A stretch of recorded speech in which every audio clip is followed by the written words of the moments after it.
नमस्कार। आज हम संगम काल के बारे में बात करेंगे।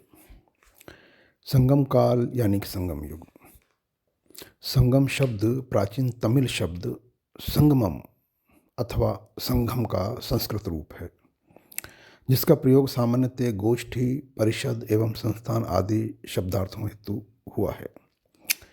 तमिल भाषी भूक्षेत्र जिसे तमिलकम कहा गया है, यहाँ अनेक छोटे छोटे कबीलाई राज्यों का अस्तित्व था, जिनमें चेर, चोल एवं पांडे राजवंशों ने शासन किया, जिनके संरक्षण में तमिल कवियों ने छोटी छोटी कविताओं में तत्युगीन समाज के ताने वाने को उकेरा है।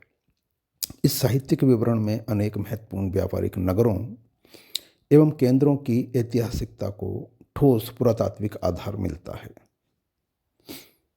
संगम तमिल कवियों तथा विद्वानों की सुव्यवस्थित परिषदें एवं गोष्ठियां थीं, जिनमें मुख्यतः ब्राह्मण कवियों का वर्चस्व था। तमिल कवि एवं ब्राह्मण इनमें एकत्र होते थे। प्रत्येक कवि अथवा लेखक अपनी रचनाओं को संगम के सम्मुख प्रस्तुत करता था और सर्वानुमति से स्वीकृत हो जाने के बाद किसी कवि की रचना का प्रकाशन संभव था।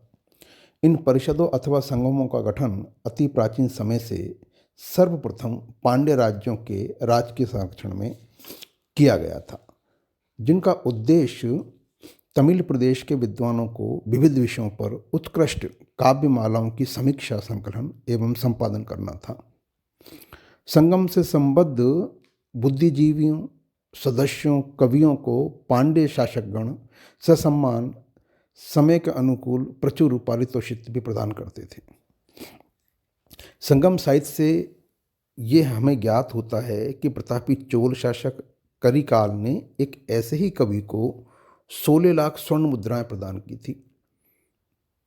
रत्न एवं मुद्राओं के पारितोषिक के अतिरिक्त संगम कवियों को भूखंड, अश्व, गज, रथादि आदि भी प्रदान किए जाते थे। तमिल साहित्य का प्राचीनतम उपलब्ध अंग संगम साहित्य है, जिसे इतिहासविद इस साहित्य के विकास का स्वर्ण युग अथवा मील का पत्थर की संज्ञा से अभिहित करते हैं। किंतु ये प्रश्न स्वाभाविक रूप से उठता है कि संपूर्ण साहित्य में संगम शब्द का प्रयोग क्यों है। तमिल देश में तमिल भाषा भाषी विद्वानों की परिषदों हेतु किसी तमिल शब्द का प्रयोग न कर संगम संस्कृत शब्द का प्रयोग कब और क्यों हुआ। संगम शब्द का सर्वप्रथम उल्लेख शिवसंत नयनार द्वारा 7वीं सदी में तथा रेनार एहपौरुल की टीका में 8वीं-9वीं शताब्दी में हुआ माना जाता है।